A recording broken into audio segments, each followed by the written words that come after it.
பண்டைய பாரதத்தில் சிராவஸ்தி என்கிற புகழ்பெற்ற நகரம் இருந்தது. அந்த நகரத்தில் சாரதா தேவி என்கிற வட்டி தொழில் செய்து வந்த பெரும் பணக்காரர் ஒருவருக்கு அழகான மகள் ஒருத்தி இருந்தாள். கொடுத்த கடனை வசூலிப்பதில் கரார் பேர்வழி அந்த பணக்காரர்.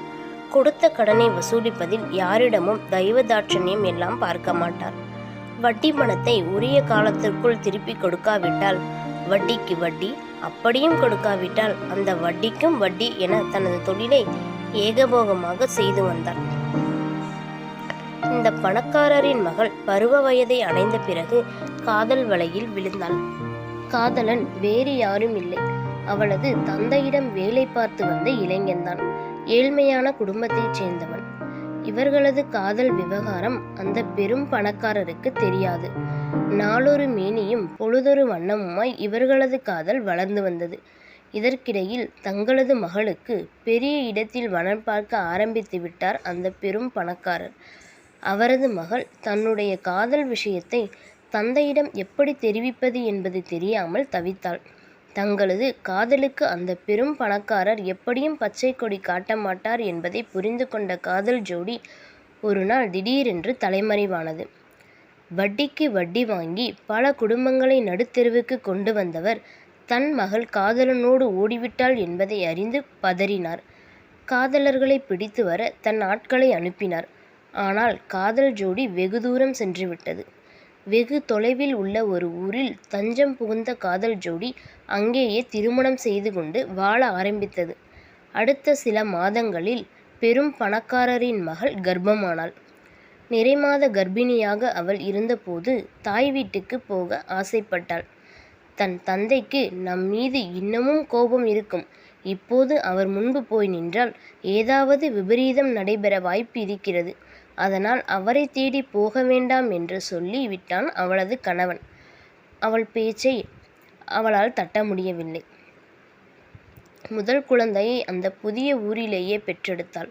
அந்த குழந்தைக்கு 3 வயது ஆனபோது மறுபடியும் கர்ப்பவதியானாள் பெரும் பணக்காரரின் மகள். இந்த முறையும் தாய் வீட்டுக்கு போய் வர ஆசைப்பட்டாள். முதல் குழந்தை பிறக்கும் போது போக அனுமதிக்காத அவளது கணவன் இந்த முறையும் அனுமதிக்கவில்லை. ஆனால் என் தாய் வீட்டுக்கு போயே தீருவேன் என்று அடம்பிடித்தாள். வேறு வழி தெரியாத கணவன் அவள் தாய் வீட்டுக்கு போக ஒப்புக்கொண்டான். அவள் 2வது முறையாக நிறைமாத கர்ப்பிணியாக இருந்த நிலையில் 3 பேரும் பெரும் பணக்காரரை பார்க்க சிராவஸ்தி நகரத்திற்கு பயணமானார்கள். போகும் வழியிலேயே அவளுக்கு பிரசவ வலி வந்துவிட்டது. சத்திரம் ஒன்றில் அவளுக்கு பிரசவம் நடந்தது.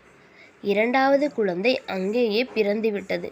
குழந்தை பிறந்துள்ள இந்த நேரத்தில் நடைப்பயணம் மேற்கொள்வது சரியாக இருக்காது என்று முடிவு செய்த அந்த பெண்ணின் கணவர் சில நாட்களுக்கு அங்கேயே தங்க சிறிய குடிசை ஒன்றை அமைக்கும் முயற்சியில் இறங்கினான்.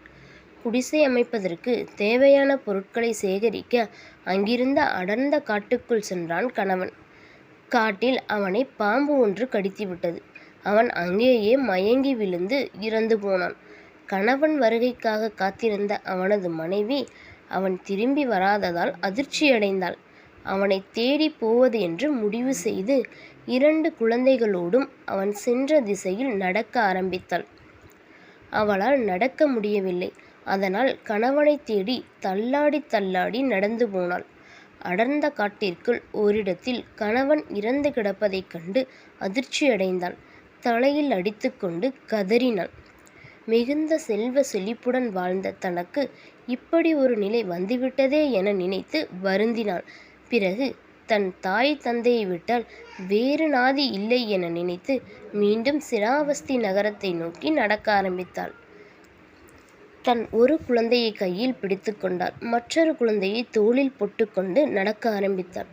கடந்த சில நாட்களாக அவள் சரிவர சாப்பிடவில்லை. அதனால் பசியால் தள்ளாடி தள்ளாடி நடந்து சென்றாள். இவளே பசியில் கிடந்ததால் புதிதாக பிறந்த குழந்தைக்கு பால் கொடுக்க முடியாமல் தவித்து போனாள். எல்லாவற்றையும் சமாளித்து சென்றவளுக்கு ஆற்று வெள்ளம் குறுக்கிட்டது. அவள் பயந்து போனாள். ஆற்று வெள்ளத்தை உற்று நோக்கிய போது எருமை மாடுகளின் கூட்டம் ஆற்றை கடந்து சென்றது. எனவே எளிதில் ஆற்றை கடந்து விடலாம் என எண்ணினாள். யாராவது வருகிறார்களா என அக்கம் பக்கம் பார்த்தாள். யாரும் வரவில்லை. 2 குழந்தைகளையும் வைத்துக்கொண்டு ஆற்றை கடக்க அவளுக்கு பயமாகத்தான் இருந்தது. இருப்பினும் வேறு வழியின்றி அவள் ஆற்றை கடக்க முடிவு செய்தாள். முதலில் புதிதாக பிறந்த குழந்தையை அக்கரையில் விட்டு வர முடிவு செய்தாள். தனது 3 வயது மூத்த மகளை அங்கேயே அமர வைத்துவிட்டு, அம்மா, பாப்பாவை அக்கரையில் விட்டுவிட்டு வந்து உன்னை அழைத்து செல்கிறேன் என்று சொல்லிவிட்டு ஆற்றை கடந்தாள். அக்கரையில் உள்ள ஒரு பாறையின் மீது குழந்தையை கிடத்திவிட்டு மீண்டும் ஆற்றை கடந்தாள். ஆற்றின் நடுவே வரும்பொழுது ஒரு பெரிய பருந்து ஒன்று பறந்து வந்தது. அவள் பருந்தை கண்டதும் துடித்து போனாள். புதிதாக பிறந்த குழந்தையை பருந்திடம் இருந்து காப்பாற்ற எண்ணி தன் கையை அசைத்து பருந்தை விரட்டினாள். பருந்து செல்வதாக இல்லை. மீண்டும் தன் 2 கைகளையும் உயர்த்து அசைக்கலானாள். அதற்குள் இக்கரையில் அமர்ந்திருந்த 3 வயது குழந்தை தன் அம்மா தன்னைத்தான் அழைக்கிறாள் என நினைத்துவிட்டது. மகள் ஆற்றில் இறங்குவதைக் கண்டு பேரதிர்ச்சிக்குள்ளானாள் அந்த தாய். மகளை வேண்டாம் வேண்டாம் என கத்தினாள். அந்த துர்பாகியவதி தாய்க்கு இப்படி ஒரு நிலைமை வந்திருக்க கூடாது. கண்ணிமைக்கும் நேரத்தில் புதிதாக பிறந்த குழந்தையை பருந்து தூக்கி கொண்டு சென்றுவிட்டது. அந்த தாய் தலையில் அடித்துக்கொண்டு கதறினாள். சரி, இன்னொரு குழந்தையையாவது காப்பாற்றலாமே என முடிவு செய்து முயற்சி செய்தாள். அதற்குள்ளாகவே அந்த 3 வயது குழந்தை ஆற்றில் இறங்கிவிட்டது. சட்டென்று வெள்ளம் அடித்துச் சென்று விட்டது. தன் 2 குழந்தைகளையும் கன நேரத்தில் இழந்துவிட்டு கரையில் அழுது புலம்பி உருண்டு அழுதாள். கணவனையும் குழந்தைகளையும் இழந்த பிறகு வேறு வழியின்றி மீண்டும் எழுந்து தன் தாய் தந்தையரை பார்க்க சிராவஸ்தி நகரம் நோக்கி நடந்தாள். சில தினங்கள் கடந்து சென்று சிராவஸ்தி நகரை அடைந்தாள். அங்கு அவள் கண்ட காட்சி அவளுக்கு தலையில் இடி விழுந்தது போல இருந்தது. முந்தைய நாள் பெய்த மழையில் அவள் பிறந்து வளர்ந்த வீடு இடிந்து போய்விட்டு இருந்தது. இடிபாடுகளுக்குள் சிக்கி அவளது பெற்றோர்கள், சகோதரன் ஆகியோர் இறந்துவிட்டதாக அக்கம்பக்கத்தினர் கூறினர். தலையில் அடித்துக்கொண்டு கதறி எழுதாள். சிறிது நேரம் அப்படியே அமைதியாக அமர்ந்திருந்தாள். அவள் ஏற்கனவே அழுது அழுது அவள் கண்களில் கண்ணீரே வற்றி போயிருந்தது. அவள் எதிர்கொள்ள எந்த சோகமும் இல்லை. ஒரு கட்டத்தில் சிரிக்க ஆரம்பித்து விட்டாள். நாமெல்லாம் பைத்தியக்காரி என்று கூறுவோமே, அந்த நிலைமைக்கு அவள் ஆளாகிவிட்டாள். மிகவும் செல்வ செழிப்புடன் வளர்ந்து வந்த பெண் இப்போது பைத்தியமாக நடுத்தெருவில் திரியத் தொடங்கினாள்.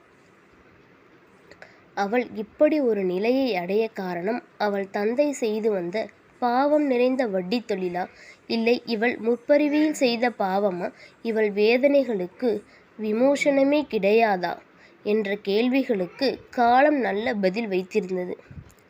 புத்த பெருமன் ஒருவர் கிராமத்தில் நடுவில் ஆன்மீக உரை ஒன்றை நிகழ்த்தி கொண்டிருந்தார். ஆசையே துன்பத்திற்கு காரணம். ஆசையை துறந்தால்தான் மனித வாழ்வின் பலனை எட்ட முடியும் என்று சொன்னவர் முன்பு வந்து நின்றாள் அந்த அபலை பெண். புத்தர் பெருமான் அவள் தலையில் கை வைத்து ஆசீர்வதிக்கபடி அவளை இயல்பு நிலைக்கு கொண்டு வரும்படி தன் சீடர்களிடம் கூறினார்.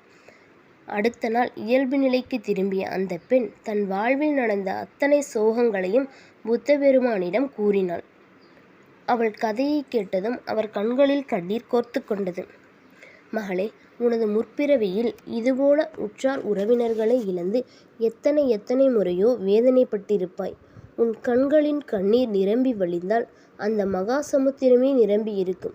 உன் வேதனையை உனது மகனோ மகளோ உறவினர்களோ போக்கிவிட முடியாது என்று போதித்த புத்தர் அவளை தன் சீடர்களில் ஒருவராக ஏற்றுக்கொண்டார். புத்தரிடம் பெண் சீடர்களும் இருந்தார்கள். அந்த வரிசையில் இடம்பெற்ற இவர் பின்னாளில் படாசாரா என்ற பெயரை பெற்றார். அப்பெண்ணும் பௌத்த சமயத்தின் பரிபூரண நிலையை எட்டி மகான்களில் ஒருவரானார். மனித வாழ்க்கை எத்தனை ஆச்சரியங்கள் நிறைந்தது! இங்கே யாருக்கும் என்ன வேண்டுமானாலும் நடக்கும். உப்பு தின்பவன் தண்ணீர் குடித்தே தீர வேண்டும். பாவம் செய்பவர்கள் கண்டிப்பாக தண்டனையை பெறுவார்கள் என்பதற்கு இந்த படசாரா வாழ்க்கை ஒரு உதாரணம்.